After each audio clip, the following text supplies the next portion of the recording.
तो प्यारे भाइयों, आप लोगों ने तो एक्सरसाइज 11.1 का सॉल्यूशन पिछले वीडियोस में देख ही लिया होगा। तो दोस्तों आज का जो अपना वीडियो है इसमें देखेंगे एक्सरसाइज 11.2 का सॉल्यूशन। ठीक है, एरिया रिलेटेड टू सर्किल, वृत्तों से संबंधित क्षेत्रफल। बड़े ही प्यारे प्यारे क्वेश्चन हैं, बहुत ही प्यारा सा सॉल्यूशन। तो फ्रेंड्स बस एक ही बात कहना चाहेंगे कि थोड़ा सा सपोर्ट कर दीजिए हमें बस। ठीक है, थोड़े से सपोर्ट की आवश्यकता है। आप लोग सपोर्ट जितना करेंगे उतना ज़्यादा हमें मोटिवेशन मिलेगा, हमें खुशी होगी अंदर से और हम आपके काम को पूरा करेंगे। तो चलिए दोस्तों आज का अपना वीडियो शुरू करते हैं।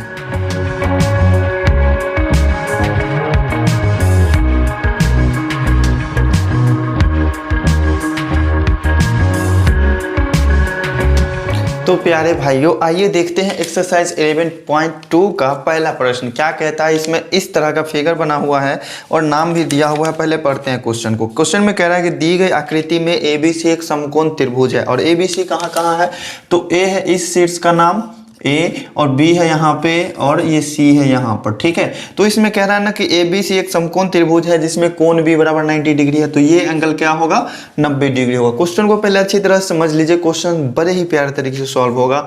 और कह रहा है कि AB बराबर 28 सेंटीमीटर। AB ये जो है ना ये कितना है, 28 सेंटीमीटर का है। और क्या कह रहा है कि BC बराबर 21 सेंटीमीटर का है। ठीक है, तो AC को व्यास मानते हुए एक अर्धवृत्त खींचा गया है। तो AC भुजा ये वाला होगा, इसको व्यास मानकर एक अर्धवृत्त खींचे बाहर वाला। ठीक है, और कह रहा है कि BC को त्रिज्या लेते हुए और इस BC को त्रिज्या लिए हैं तो इसका व्यास क्या हो जाएगा, 21 सेंटीमीटर। तो 21 का दोगुना यहाँ तक आएगा। मतलब इसको व्यास मानते हुए एक अर्धवृत्त खींचे हैं जो ये है। अर्धवृत्त नहीं खींचा हमने, त्रिज्या मानकर चतुर्थांश खींचे हैं। ठीक है, मतलब एक वृत्त का चौथा हिस्सा।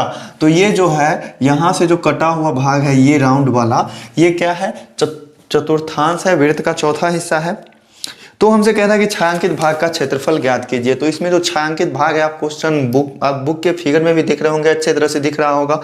तो इसके छायांकित भाग का क्षेत्रफल कैसे निकालेंगे, तो देखिए बड़ा ही प्यारा सा क्वेश्चन है। तो देखिए कैसे सॉल्व करेंगे इस क्वेश्चन को। देखिए पहले समकोण त्रिभुज दिया हुआ था, बड़ा ही यूजफुल था। तो ध्यान दीजिएगा कि हमको जो है ये नीचे वाला जो चतुर्थांश है इसका त्रिज्या तो पता है, लेकिन ऊपर वाला जो अर्धवृत्त हमने खींचा है AC भुजा को व्यास मान के, तो उसका तो व्यास हमें त्रिज्या व्यास नहीं पता है। तो कैसे हम क्षेत्रफल निकालेंगे, तो पहले हमको उसका त्रिज्या चाहे व्यास पता होना चाहिए। ठीक है, तो हम चलेंगे पहले किसमें, समकोण त्रिभुज ABC में। और समकोण त्रिभुज ABC में मतलब किसी भी समकोण त्रिभुज में आप तो जानते हैं कि कर्ण का वर्ग क्या होता है, लंब स्क्वायर प्लस आधार स्क्वायर के बराबर। कर्ण स्क्वायर बराबर लंब स्क्वायर प्लस आधार स्क्वायर होता है। मतलब कर्ण का स्क्वायर बराबर होता है किसके, लंब स्क्वायर प्लस आधार स्क्वायर के। ये चीज तो मालूम ही होगा। ठीक है, और नहीं मालूम है तो यहाँ से याद कर सकते हैं आप।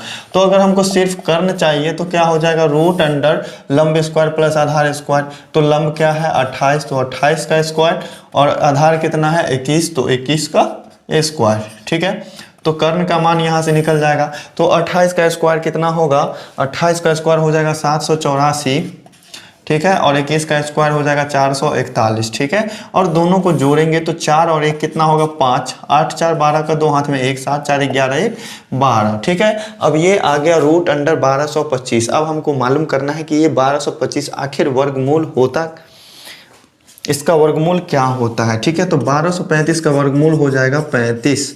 ठीक है, तो यहाँ से हमको AC भुजा का लंबाई पता चल गया कि ये कितना होगा, 35 सेंटीमीटर का होगा। ठीक है, 35 सेंटीमीटर का होगा। अब देखिए हमको क्या पता चला, ये जो अर्धवृत्त खींचे हैं AC भुजा को व्यास मानकर, तो उसका व्यास हमें पता चल गया उस अर्धवृत्त का। तो यहाँ से क्या हो जाएगा, ये क्या हो जाएगा 35 सेंटीमीटर उस अर्धवृत्त AC, मतलब AC भुजा को जो व्यास मान के जो अर्धवृत्त खींचे हैं उसका व्यास, अर्धवृत्त AC का व्यास कितना हो गया 35 सेंटीमीटर। इसीलिए त्रिज्या कितना हो जाएगा,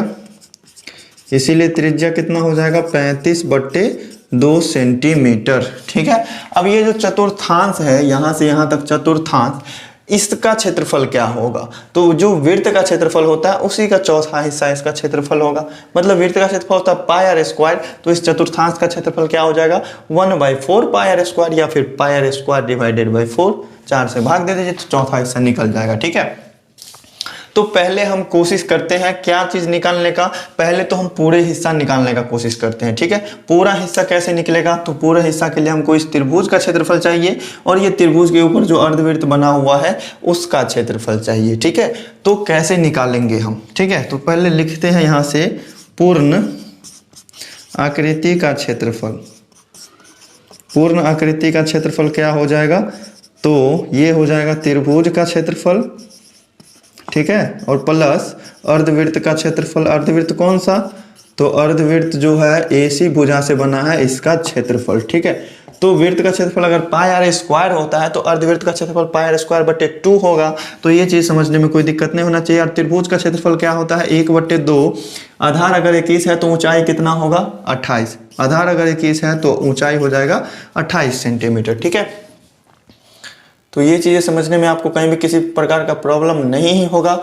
तो देखते हैं, चलिए आगे। अब देखिए ये तो हो गया त्रिभुज का क्षेत्रफल, और अर्धवृत्त का क्षेत्रफल क्या हो जाएगा, तो वृत्त का क्षेत्रफल होता है पाई आर स्क्वायर, तो ये हो जाएगा 1/2 पाई आर स्क्वायर, और पाई का मान 22/7, और त्रिज्या कितना है 35 था व्यास, तो त्रिज्या 35/2 था, तो 35/2 को 2 बारी गुना कर देंगे। ठीक है, तो देखिएगा 2 से ये कट रहा है 11 से। ठीक है, और ये 2 से कट रहा है, ये कट रहा है 14 से। ठीक है, तो यहाँ से ये आंसर अपना आ जाता है, ये आ जाएगा 294 और प्लस क्या आ जाएगा, प्लस इसको अगर सभी को सॉल्व करते हैं तो 7 से ये 7 पंचे 35 भी न कट रहा है। ऊपर वाला सब को अगर हम गुना करेंगे अब तो कितना आ जाएगा 1925 और बट्टा 4 आ जाएगा। ठीक है, तो ये क्या आ गया, पूर्ण आकृति का क्षेत्रफल आ गया। तो पूर्ण आकृति का क्षेत्रफल आपने ऐसे निकाला अलग तो भी ठीक है, अगर डायरेक्ट भी आप चाहते तो सीधे से छायांकित भाग का क्षेत्रफल निकाल सकते थे। तो पूर्ण आकृति हमें पता चल गया। अब इसमें से हम क्या करेंगे, पूरी आकृति में से अगर हम इस बिना छायांकित भाग का क्षेत्रफल यही है चतुर्थांश वाला भाग, तो इस चतुर्थांश को अगर हम घटा देते हैं पूरी आकृति में से तो बाकी जो घसा हुआ भाग है छायांकित भाग है वो बच जाएगा। ठीक है, तो छायांकित भाग के क्षेत्रफल के लिए क्या हो जाएगा, पहले हम क्या करते हैं इस चतुर्थांश का क्षेत्रफल निकाल लेते हैं। चतुर्थांश का क्षेत्रफल क्या हो जाएगा, चतुर्थांश का क्षेत्रफल हो जाएगा 1/4 पाई आर स्क्वायर। ठीक है, मतलब 1/4 और पाई का मान रखेंगे 22/7 और आर स्क्वायर, मतलब इस चतुर्थांश का त्रिज्या कितना है 21 है, तो 21 को 2 बार गुना कर देंगे। ठीक है, तो 7 से 7 या 21 कट रहा है, 2 दूनी 4, 11 दूनी 22 कट रहा है। ठीक है, तो अब ये गुना करके कितना आ जाएगा, ऊपर में आ जाएगा 693 और बट्टे 2 आ जाएगा। ठीक है, तो देखिएगा हमको यहाँ से पूरी आकृति का क्षेत्रफल कितना पता चला ये, और उसमें से चतुर्थांश का क्षेत्रफल ये पता चल गया। तो देखिए छायांकित भाग का क्षेत्रफल कैसे निकलेगा यहाँ से, तो छायांकित भाग का क्षेत्रफल निकालने के लिए तो छायांकित भाग का क्षेत्रफल क्या हो जाएगा, पूर्ण आकृति। ठीक है, उसमें से घटा देंगे हम किसको, चतुर्थांश को। ठीक है, तो क्या बचेगा, सिर्फ घसा हुआ भाग छायांकित भाग चतुर्थांश का क्षेत्रफल। तो पूर्ण आकृति का क्षेत्रफल कितना है, इतना 294 प्लस 1925 बटे 4 और उसमें से घटा देना चतुर्थांश का क्षेत्रफल, मतलब घटाएंगे कितना 693 बटे 2 को। ठीक है, अब इसको हम पॉइंट में चेंज कर लेते हैं, तो 294 और कितना हो जाएगा, और इसको अगर भाग देते हैं तो ये हो जाता है 481.25। आप गुना करके देख लीजिएगा, हमने किया तो इतना ही आया। ठीक है, और इसको अगर भाग करते हैं तो 346.5 आता है। ठीक है, 346.5। अब ये दोनों प्लस में है ना, तो इस दोनों को आपस में जोड़ देंगे और इसमें से घटा देंगे इसको। ठीक है, तो इस दोनों को जोड़ने के बाद कितना आएगा, 4 1 5 9 8 17, हाथ में 1 4 2 6 1 7, 775.25 आएगा। ठीक है, और माइनस में आ जाएगा 346.5 और घटाने के बाद जो आएगा अपना फाइनली आंसर चलाएगा 428.75 सेंटीमीटर स्क्वायर। ठीक है, तो इन सभी क्वेश्चंस में होते क्या है कि कैलकुलेशन आपको करने पड़ेंगे थोड़े से ज़्यादा। ठीक है, तो क्वेश्चंस को समझने के लिए आपको एकदम ध्यान को कंसंट्रेट करके देखना होगा। तो चलिए, आप नोट करना चाहते हैं तो नोट कर लीजिए। ये रहा अपना प्यारा सा सॉल्यूशन क्वेश्चन नंबर 1 का। अब इसके बाद चलेंगे क्वेश्चन नंबर 11.2 पे। तो प्यारे साथियों देखिए अपने एक्सरसाइज 11.2 का दूसरा क्वेश्चन फिगर है कुछ इस टाइप का, बिना समय को गवाए क्वेश्चन को पढ़ते हैं। क्वेश्चन में कह रहा है कि PQRS एक वृत्त का व्यास है। PQRS ये जो रेखा है ये क्या है, इस वृत्त का व्यास है, बड़ा वाला जो वृत्त है उसका व्यास है, जिसकी त्रिज्या है 6 सेंटीमीटर। और इस व्यास का जो है त्रिज्या अगर 6 सेंटीमीटर है तो पूरा व्यास कितना हो जाएगा, तो पूरा व्यास हो जाएगा 12 सेंटीमीटर। ठीक है, क्वेश्चन में जो चीज़ दिया हुआ है उसी से हम आगे बढ़ते चल रहे हैं। ठीक है, इसमें और कह रहा है कि Q और R, Q एवं R जो है PS को 3 समान भाग में विभाजित करते हैं, बांटते हैं। Q और R जो है इस PS को 3 बराबर भाग में बांटता है। तो 12 को अगर हम 3 भाग में बांटेंगे बराबर बराबर तो कितना कितना होगा, तो यहाँ से यहाँ तक हो जाएगा 4, और यहाँ से यहाँ तक हो जाएगा फिर से 4, और यहाँ से यहाँ तक भी हो जाएगा 4। मतलब ये PQ कितना हो जाएगा 4, और QR भी 4, और RS भी 4 सेंटीमीटर के सभी होंगे। ठीक है, तो उसके बाद कह रहा है कि PQ, QS एवं PS को व्यास लेकर 3 अर्धवृत्त खींचे गए हैं। तो छायांकित भाग का परिमाप और क्षेत्रफल ज्ञात कीजिए। पाई = 3.14। PQ जो ये है इसको व्यास मान के ये वाला अर्धवृत्त खींचा गया है। और उसके बाद कह रहा है कि QS ये है तो इसको मतलब व्यास मानते हुए ये अर्धवृत्त खींचा गया है। और PS तो PS ये रहा, मतलब इसको मानकर ये अर्धवृत्त खींचा गया है। तो हमसे कह रहा है कि छायांकित भाग का क्षेत्रफल ज्ञात कीजिए। इसमें जो भाग को छायांकित किया गया है उस भाग का क्षेत्रफल ज्ञात करना है। तो चलिए देखते हैं इसमें। तो अर्धवृत्त ये जो PQ की मदद से बना है ये नीचे वाला, इसका कितना हो जाएगा व्यास, तो अर्धवृत्त PQ का व्यास कितना हो जाएगा, व्यास कितना हो जाएगा, ये हो जाएगा 4 सेंटीमीटर, होगा कि नहीं। चूंकि PQ कितना है 4 सेंटीमीटर है तो त्रिज्या कितना हो जाएगा, त्रिज्या बराबर हो जाएगा 2 सेंटीमीटर। ठीक है, 2 सेंटीमीटर। ठीक, अब इसके बाद चलते हैं किसमें, अर्धवृत्त। सभी चीज को लिख लेते हैं जो जो चीज दिया हुआ है। तो अर्धवृत्त QS का व्यास कितना है, व्यास अगर 8 सेंटीमीटर होता है, अगर ये 4 है ये भी 4 है तो 8 सेंटीमीटर, तो त्रिज्या इसका कितना हो जाएगा, आधा। तो त्रिज्या कितना हो जाएगा 4 सेंटीमीटर। ठीक है, अब देखिए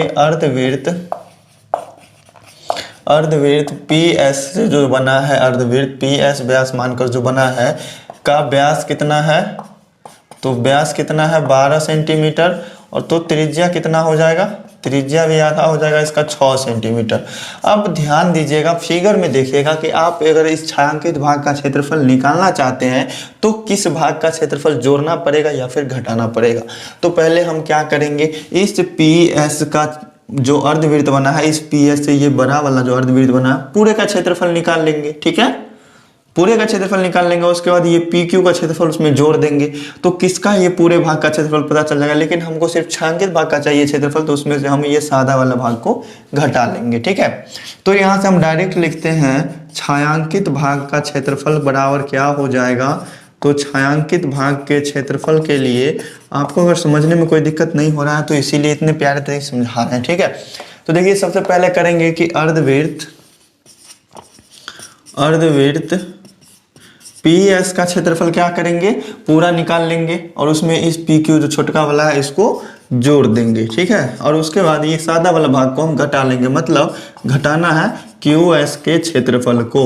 ठीक है, तो ये हम डायरेक्ट अपने भाषा में लिख दिए हैं इस तरह से कि अर्धवृत्त PS का क्षेत्रफल और PQ का क्षेत्रफल दोनों को जोड़ेंगे और उसमें से QS वाला जो अर्धवृत्त है उसके क्षेत्रफल को घटा देंगे। ठीक है, तो अर्धवृत्त का क्षेत्रफल क्या होता है 1/2 πr²। ठीक है, तो ये हो जाएगा 1/2। अब πr² होगा तो पाई का मान कितना बोला है 3.14 रखने के लिए, और r कितना है तो PS के लिए चलते हैं। तो PS का त्रिज्या कितना है, PS का त्रिज्या 6 सेंटीमीटर, तो 6 को 2 बारी गुना कर देंगे और फिर उसमें जोड़ना है किसका, PQ का। तो इसका भी क्षेत्रफल क्या हो जाएगा 1/2, पाई का मान 3.14 और PQ का त्रिज्या कितना है, तो अर्धवृत्त PQ जो है उसका त्रिज्या है 2 सेंटीमीटर, तो 2 को 2 बारी गुना कर देंगे और उसमें से घटाना है QS का क्षेत्रफल। तो QS ये भी तो अर्धवृत्त है, अर्धवृत्त का क्षेत्रफल होता है 1/2 × πr², पाई का मान 3.14, QS का त्रिज्या कितना है 4 सेंटीमीटर, तो 4 को 2 बारी गुना कर देंगे।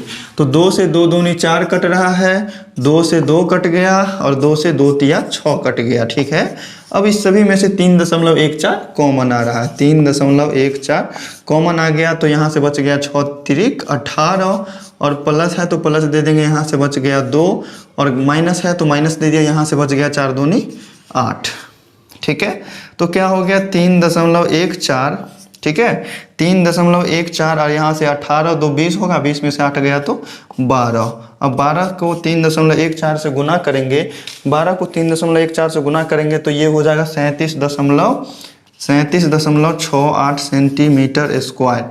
ठीक है, ये सेंटीमीटर स्क्वायर क्या आया, इस छायांकित भाग का क्षेत्रफल आया। लेकिन हमको निकालना है क्या, छायांकित भाग का परिमाप भी निकालना है और क्षेत्रफल दोनों निकालना है। तो आइए अब इसका परिमाप देखेंगे। आप नोट करना चाहते हैं तो नोट कर लीजिए, बड़े ही प्यारे तरीके से सॉल्यूशन किए हैं। अब चलते हैं इसके परिमाप पे। तो प्यारे भाइयों, अब इसका परिमाप कैसे निकालेंगे, तो जैसे देखिए एक चीज़ समझना आपको जरूरी है। जैसे ये अर्धवृत्त है, इस अर्धवृत्त का परिमाप हमको निकालना होता था, तो पूरे वृत्त का परिमाप क्या होता है 2πr। ठीक है, तो अर्धवृत्त क्या हुआ, उसका आधा हुआ था, उसका परिमाप क्या होना चाहिए, तो 2 से भाग दे देंगे तो सिर्फ πr बचेगा। लेकिन इस अर्धवृत्त के परिमाप को निकालने के लिए ये व्यास भी तो जुड़ेगा, और व्यास क्या होता है त्रिज्या का दोगुना, मतलब 2r जुड़ जाएगा इसमें। ठीक है, तो क्या होता था यहाँ से r इंटू पाई प्लस 2 आ जाता था फॉर्मूला। लेकिन इस जो फिगर है ये जो, इसमें क्या है, कहीं पे व्यास को जोड़ना नहीं है, क्योंकि इस छायांकित भाग का परिमाप निकालना है। तो छायांकित भाग का परिमाप ये साइड वाला होगा, यहाँ से लेके फिर ये पूरा लंबाई ये मुतना है। ठीक है, तो व्यास तो कभी जुड़ ही नहीं रहा है इसमें। तो यहाँ पर जो होगा इस अर्धवृत्त, जैसे मान लेते हैं PS अर्धवृत्त का परिमाप चाहिए, तो सिर्फ वक्र वाला भाग, सिर्फ घुमा हुआ वाला भाग जो है, सिर्फ उसका परिमाप चाहिए, उसका लंबाई चाहिए। तो यहाँ पर हम जो है वक्र परिमाप के लिए कौन सा फॉर्मूला यूज करेंगे, तो उसमें व्यास नहीं जोड़ेंगे, सीधे πr का फॉर्मूला यूज करेंगे। ठीक है, तो देखिए अब यहाँ से हम क्या निकालते हैं, छायांकित भाग का परिमाप। छायांकित भाग का परिमाप क्या हो जाएगा, तो छायांकित भाग के परिमाप के लिए क्या हो जाएगा, PS का पहले परिमाप निकालेंगे। ठीक है, उसमें जोड़ देंगे इस PQ को। ठीक है, PQ के परिमाप को, और फिर उसमें जोड़ेंगे इस QS के परिमाप को। ठीक है, लेकिन किसी का भी व्यास नहीं जोड़ना है, तो इसका क्या निकालना होगा, वक्र परिमाप निकालना होगा। ठीक है, सिर्फ वक्र वाले भाग का, सिर्फ टेढ़ा वाले भाग का, घुमा हुआ जो भाग है उसका।